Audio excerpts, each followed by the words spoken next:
Goeiemôre, dit is Sondag die 5de Julie. Baie welkom by die diens van NG Gemeente Skottere. Mag jy saam met ons God se nabyheid, sy teenwoordigheid, sy liefde vanoggend beleef. Ook saam luister na sy woord. Ons gaan lees uit Genesis 24 en ons tema is God gee. God gee mense. God gee mense om 'n voorbeeld te stel, God gee mense om lief te hê. En ons sien dit raak in die verhaal wat ons vanoggend gaan lees. As ons 'n diens begin, dan dien ons dit omdat ons in Jesus Christus glo. Dan doen ons dit met die wete dat God teenwoordig is.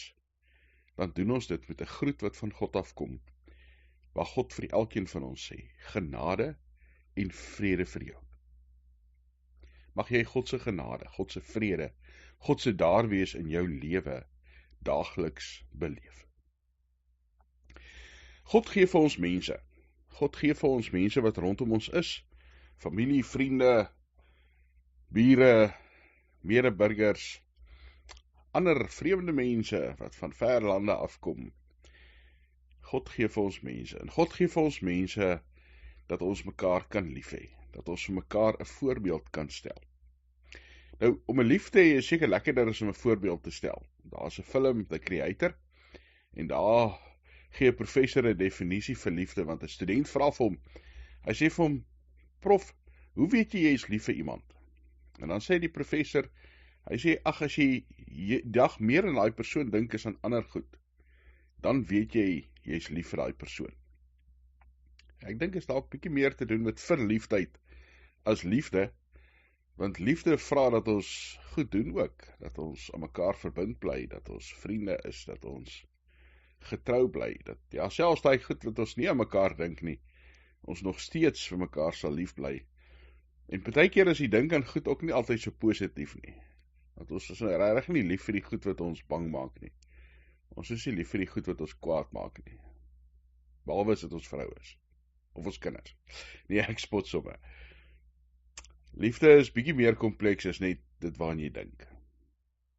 En 'n regte keuse vir liefde is ongelooflik belangrik, want liefde gee vir ons 'n rede om te lewe.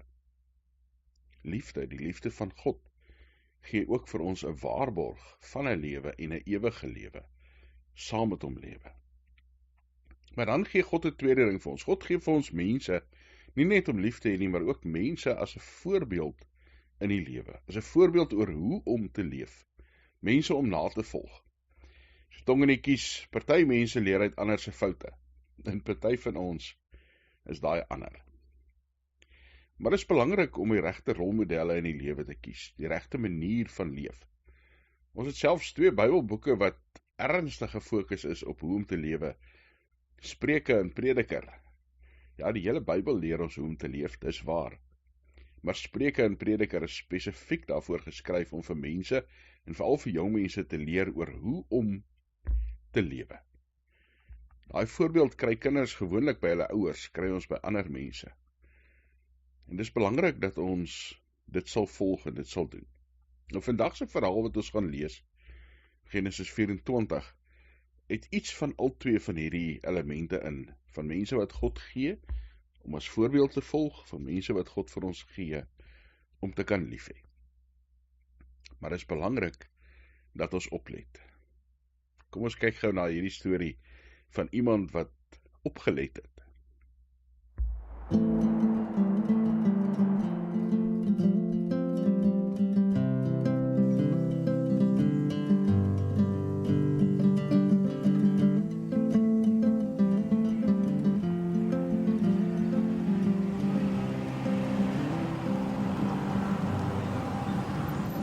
Look at that. Look at what? Look at this view. What view? What view? This view that's right in front of us. You never stopped the car before to look at a view. Well, how is this any different than you staring at that crazy postcard all the time? Hey, I can't help it. It's so beautiful. Sweetheart, that place probably doesn't even really exist. No, it is a real restaurant in the jungles of Africa. I love the crystal glasses and the lanterns hanging from the trees, and a waiter, all right there in the middle of the jungle. I just love it. I get the idea. Uh-oh. What? I think we're out of gas. How can we be out of gas? Didn't you check before we left? I didn't. Oh, no, we're not. Well, now what? We're out of cell phone coverage. So what do we do now? So where the heck are we anyway? Not sure, I was just following the GPS. You would drive off a cliff if that thing told you to. Anyway, do you hear something? No? Oh, like music or guitar. Wait, it's this way. Wait a minute, what are you doing? Stay by the road.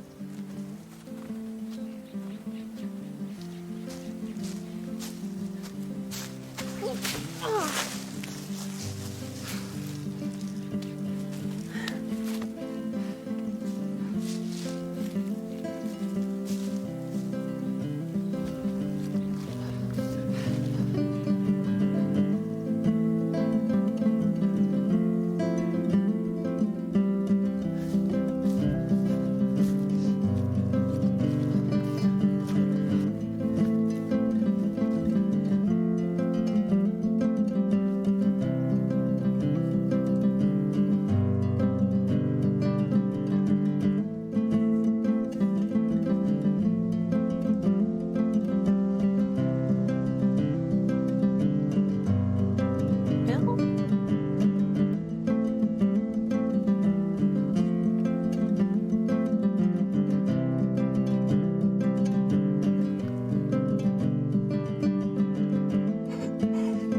Sarah. Will you marry me?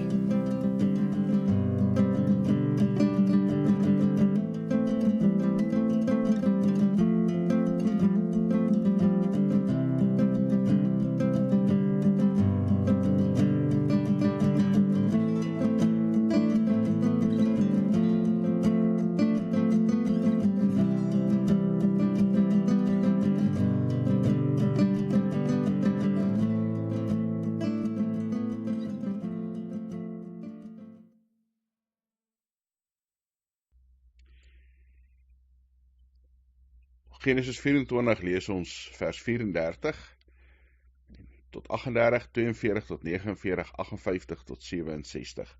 Maar voor ons lees, kom ons sluit die oë. Here, dankie dat ons saam kan bid en weet U hoor. Dat ons saam kan wees as gemeente en weet U praat. Here, dankie dat ons kan lewe met mense rondom ons. U wat vir ons gee, U gee vir ons lewe. Here, U gee vir ons krag, U gee vir ons dit wat ons elke dag nodig het. Huis, kos, werk, blyplek, liefde, omgee, vertroosting, hoop. Here, dankie dat ons ook mense het wat ons kan volg, ouers, grootouers, vriende. Ja, ander voorbeelde in die gemeenskap en in die gemeente, in die kerk, in die lewe. U woord wat ons leer. As ons nou saam luister, maak ons ore oop. Gee dat ons deur die Heilige Gees sal hoor wat U vir ons sê. Dat ons sal gaan doen wat U van ons vra. Spreek, Here, U kinders luister. Amen. Genesis 24 vers 34. God stuur sy slaaf om 'n vrou te gaan soek vir sy seun, Isak. Toe sê die slaaf, ek is 'n slaaf van Abraham. Die Here het my baie geseën en ek het ryk geword. En hy het vir hom kleinvee en beeste gegee, silwer en goud, slawe en slavinne, kamele en donkies. Sara, die vrou van my Heer, het vir hom 'n seun in die wêreld gebring, nadat sy al oud geword het. My Heer het alles wat hy besit vir hom gegee. My Heer het my 'n eed laat aflê. Jy mag nie vir my seun 'n vrou neem uit die dogters van die Kanaaniete in wie se land ek woon nie. Jy moet aan my familie toe en my groot familie toe gaan en my vrou vir my seun daar gaan haal. Aan vers 42. Hy sê, ek het vandag by die fontein aangekom en gesê, Here, God van my Heer Abraham, as U my reis waarop ek tans is, tog maar goed wil laat afloop. Kyk, hier staan ek by die waterbron, en mag dit so wees, dat die jongvrou wat uitkom om water te skep, en vir wie ek vra, laat my asseblief 'n bietjie water drink uit jou kruik, en sy dan antwoord, drink, en ek sal ook vir jou kamele skep. dat sy die vrou sal wees wat die Here vir die seun van my Heer bestem het. Ek het self nog nie eens my hart klaar gepraat nie. Toe kom Rebekka uit met haar kruik op haar skouer. Sy gaan af na die fontein en skep water. En ek sê toe vir haar, laat my asseblief drink. Sy het gou 'n kruik van haar skouer afgetel en gesê, drink. Ek sal ook jou kamele laat drink. Ek het toe gedink, sy het ook die kamele laat drink. En ek vra haar toe, wie se dogter is jy? Sy het geantwoord, die dogter van Bethuel, seun van Nahor, wat Milka vir hom in die wêreld gebring het. Toe het ek die ring in haar neus en die armbande om haar polse gesit, en ek het gekniel voor die Here in aanbidding gebuig. Ek het die Here, die God van my Heer Abraham, geprys, wat my op die regte pad gelei het, om die kleindogter van my Heer se broer te verkry. Daarom, as jy die liefde van my Heer wil bewys, sê vir my, indien nie, sê dan vir my, sodat ek links of regs kan afdraai. Toe het Rebekka geroep en vir haar gevra, wil jy saam met hierdie man gaan? En sy het geantwoord, ek wil gaan. Hulle het Rebekka, hulle suster en haar oppasser, Abraham se slaaf en sy manne laat gaan. Hulle het vir Rebekka geseën en vir haar gesê, ons suster, mag jy 1000 maal 10.000 word, en jou nageslag die poorte van hulle vyande in besit neem. Rebekka het haar diensmeisies gereed gemaak, op die kamele geklim en die man gevolg. So het die slaaf Rebekka geneem en vertrek. Isak het uit die rigting van Beer Lahai gekom, toe hy in die gebied van die Negev gewoon het. Isak het in die aand uitgegaan, om in die veld te gaan stap, en toe hy opkyk, sien hy, daar kom kamele aan. Rebekka het opgekyk, en toe sy sien, sy het vir Isak gesien. Sy het van die kameel afgegly en vir die slaaf gevra, wie is daar die man wat ons op die veld tegemoet kom? Die slaaf het geantwoord, dis my Heer. Toe neem sy haar sluier en bedek haarself. Die slaaf het vir Isak alles vertel wat hy gedoen het. Isak het haar in die tent van Sara, sy moeder, ingeneem. En hy het Rebekka en sy het sy vrou geneem geword, en hy het haar lief gehad. Isak is so getroos na die dood van sy moeder. Eintlik 'n baie mooi verhaal. 'n verhaal van liefde, 'n verhaal van 'n voorbeeld, 'n verhaal van gebedsverhoring, 'n verhaal van hoop vir mense. In die FSA kom 'n dominee by sy gemeente aan, in New York, in Brooklyn, maar dit was maar 'n gehavende ou kerkgebou. Dit het maar swaar gegaan, en alles was nie mooi na gekyk nie. En die dominee het regtig moeite gedoen om by die mense uit te kom, maar moeite gedoen ook om die kerkgebou reg te maak. Dak lekker reggemaak, mure begin verf en afskuur, en toe bars daar 'n ewige storm los, en 'n groot klomp van hulle harde werk is daarmee heen. 'n Yslike gat het in die een muur ingeval, 'n boom wat omgeval het naby die kansel. En dit is kort voor die Kersdiens, en wat nou, daar's nie regtig tyd om hierdie muur se gat toe te maak nie.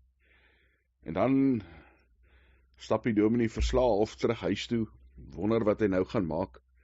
En hy stap by 'n vlooimark verby, en op hierdie vlooimark sien hy 'n pragtige tafeldoek, gehekel, met 'n kruis daarop. En hy het geweet, hy het die oplossing vir sy probleem. Dadelik koop hy hierdie gehekelde tafeldoek, of geborduurde tafeldoek, en hy besluit om hom oor die gat te sit. En hy gaan terug kerk toe, en op pad soontoe sien hy 'n vrou wat haar bus verpas het, 'n bejaarde vrou, en dit begin sneeu, en hy nooi haar in die kerk in, om bietjie daar te kom skuil, omdat dit dan so bietjie warmer is, en sy nie buite in die sneeu staan nie. En dan sit hy die tafeldoek oor die muur, en sy kyk vir hom, en terwyl sy kyk wat hy doen, vra sy vir hom, dominee, is daar nie op die regte doek van die tafeldoek die voorletters EBG geborduur nie? En hy kyk na die tafeldoek, en hy sê vir haar, ja, hoe het jy dit geweet? En dan vertel sy 'n storie. Sy sê vir hom, in die Tweede Wêreldoorlog het ek en my man in Oostenryk gebly. Ek het hierdie tafeldoek geborduur. Maar die nasies het ingestorm, ons weggeneem na konsentrasiekampe, maar ons was in verskillende kampe, en ek het my man nooit weer daarna gesien nie. En die dominee was so geroer, dat hy sê, wil jy nie die tafeldoek hê nie? En sy sê, nee, ek wil dit nie hê nie, dit is my wonderlik dat dit hier in die kerk kan help. Na hy dit opgesit het, vat hy haar toe sommer self huis toe, dat sy nie verder vir 'n bus hoef te wag nie. Volgende oggend is Kersdag, Kerk was volgepak, lekker diens gehad, en na die tyd groei die dominee mense by die deur, en 'n bejaarde man wat in die omgewing bly, wat al 'n paar keer kerk bygewoon het, kom by die dominee, en hy sit en kyk na hierdie tafeldoek, en hy vra vir die dominee, waar het hy dit gekry? Want dit lyk soos 'n tafeldoek wat sy vrou in die oorlogsjare geborduur het. En hy vertel vir die dominee dat sy vrou en hy in Oostenryk gevangenes in verskillende konsentrasiekampe was, en dat hulle na die oorlog soek het, maar mekaar nooit weer gekry het nie. Die dominee het toe net daar die bejaarde man in sy kar gelaai en hom teruggevat na die vrou toe. En dan skryf hy sê, dit wat hy gesien het toe die deur oopgaan, is een van die tonele wat sy lewe lank by hom sal bly. En dan besef hy, hoe wonderlik God is om mense by mekaar te bring, en selfs weer by mekaar te bring. 'n Gat in 'n muur, 'n tafeldoek op 'n vlooimark, en twee mense wat mekaar lief gehad het en verloor het, kry mekaar weer. God bring liefde oor ons lewe. God bring vir ons hoop, en dit lees ons in hierdie verhaal van Isak se vrou wat gesoek word. Dis 'n ongelooflike lang storie in die Bybel oor hoe om 'n vrou te vind, om iemand te laat pas by iemand anders. Rebekka en Isak ken mekaar glad nie, weet nie van mekaar nie. En dan bring God hulle uit mekaar uit. Isak hartseer na sy ma se dood, en Abraham weet, dis goed, dat sy seun 'n vrou kry, dit sal hom vertroos, maar hy wil iemand hê van sy wêreld. En dan stuur hy sy slaaf met hierdie onmoontlike taak om die regte vrou vir sy seun te gaan soek. En dis interessant, die uitgangsplek vir meisies in daai tyd was by water gewees. Nou is nie die watergat soos die kroeg nie, dis regtig waar hulle water geskep het om te gaan drink en te was en alles. Maar hoe kies jy die regte vrou vir iemand? En dan sien ons dat hierdie slaaf 'n ongelooflike goeie voorbeeld gehad het in sy lewe. Abraham. Hy bid soos wat Abraham gebid het. En dis nou interessant in sy gebed, hoor ons dit. Here God van my Heer Abraham, bewys so troue liefde aan my Heer Abraham. Hierdie slaaf het geweet Abraham bid. Hy het gesien Abraham bid en dan doen hy dit ook. En dan sê hy, Here, jy wat Abraham se God is. God gee vir ons mense om lief te hê, maar God gee ook mense as 'n voorbeeld oor hoe om te lewe, hoe om in 'n verhouding met hom te lewe. En dan ken ons die verhaal dat hy bid, en vir die Here sê, as iemand saam met hom vir hom sal water gee, en vir sy kamele, dan weet hy, dis regtig 'n goeie mens, en iemand om lief te hê, iemand wat vir Isak sal werk. En dan vertel hy die storie vir Rebekka se pa, se broers, en hulle vra vir haar of sy wil saamgaan, en sy sê ja. Sy hoor hierdie wonderlike verhaal van 'n God wat op 'n manier voorsien, en dit gee vir haar hoop vir 'n nuwe lewe saam met Isak. En dan wanneer Isak in die veld hulle sien aankom, kom hy nader, en beide Rebekka en Isak kry 'n nuwe rede om te lewe. Liefde in mekaar, liefde vir dit wat God vir hulle gegee het. En God gee vir hulle iemand om te volg as voorbeeld. Vir hierdie slaaf gee hy vir Abraham, vir Isak gee hy vir Abraham. As ons nogal in die lewe dink, ons is ook voorbeelde vir ander mense. As ouers is ons voorbeelde vir ons kinders. As tieners is ons baie voorbeelde vir ons vriende. As leiers is ons voorbeelde vir mense wat ons volg. Sal ander mense vir God bid en sê, God van Abraham, Pieter, God van Kobie, God van Janro, ek sien hy bid, ek sien hulle het u lief, ek gaan ook die kans op God waag. Ons is 'n voorbeeld vir mense, ons is geroep om voorbeeld te leef vir ander mense. Ja, God gee vir ons mense om lief te hê, God gee vir ons mense om te volg, maar ons is ook daai mense wat gevolg word. Ons is ook daai mense wat liefde gee, uiteindelik nie net ontvang nie. Daar is 'n verhaal van The Magic Mirror, en daar vra 'n kabouter vir 'n seun, John, wat is die sterkste band in die wêreld? En dan dink John, dan sê hy, as ek my broer vra, die een wat 'n matroos is, dan gaan hy sê, die sterkste band in die wêreld is die horison, want dit bind die see en die lug en die land en die lug aan mekaar vas. En as ek my broer moes vra wat boer, dan gaan hy vir jou gesê, die sterkste band in die wêreld is die reënboog. Want dit verbind die reën en die aarde en die son met mekaar, dat plante kan groei en dat ons 'n oes kan hê. As jy my vra, dan sal ek sê, dis die liefde. Want nie eers die dood kan dit vernietig nie. In Tuesdays of Murray sê die hoofkarakter, die dood beëindig 'n lewe, nie 'n verhouding nie.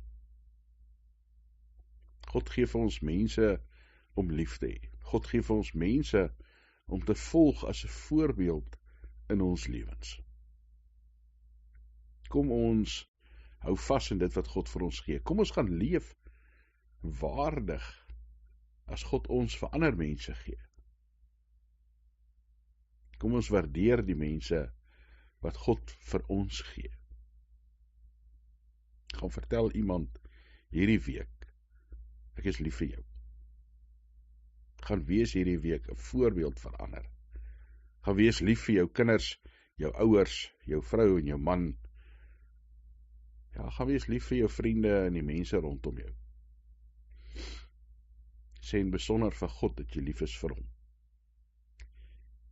Volg ander, leef 'n voorbeeld wat gevolg kan word. Leef God se woord dat jy kan weet hoe hy wil hê jy moet lewe. Dankie Hemelse Vader dat ons in u liefde kan leef. Dankie dat ons by u liefde ontvang. Liefde wat ons kan uitdeel, ook na ander. Ja Here, maak ons so 'n instrument in die hand, 'n deurgang vir u liefde. Ja, soos 'n tuinslang wat water in die tuin bring. Mag ons so u liefde en u hoop in die wêreld dra. Mag ons 'n voorbeeld wees vir ons vriende, vir ons kinders, vir ons gesinne, vir almal wat ons in die wêreld sien. 'n Voorbeeld van u kinders, van liefde vir u. Here, vou ons toe en mag ons elke dag getrou naby u lewe. Dankie dat ons kan bid vir mekaar. Dat ons kan bid, Here, vir hulle wat swaar en seer het, hartseer, vir hulle wat vrees het vir dokters en uitslae en behandeling wat voorlê. Ons bid, Here, vir hulle wat u nodig het in die wêreld, waar oorloë, misdaad, korrupsie, gesondheid, ekonomie, mense bang en beangst maak. Mag ons in u vashou as ons hoop en ons rede om te lewe, ons krag om te lewe, ja, die bron van ons lewens. In Jesus Christus se naam. Amen. Mag die genade van God ons Vader en die liefde van ons Here Jesus Christus en die kragtige werking van die Heilige Gees by elkeen wees. Amen.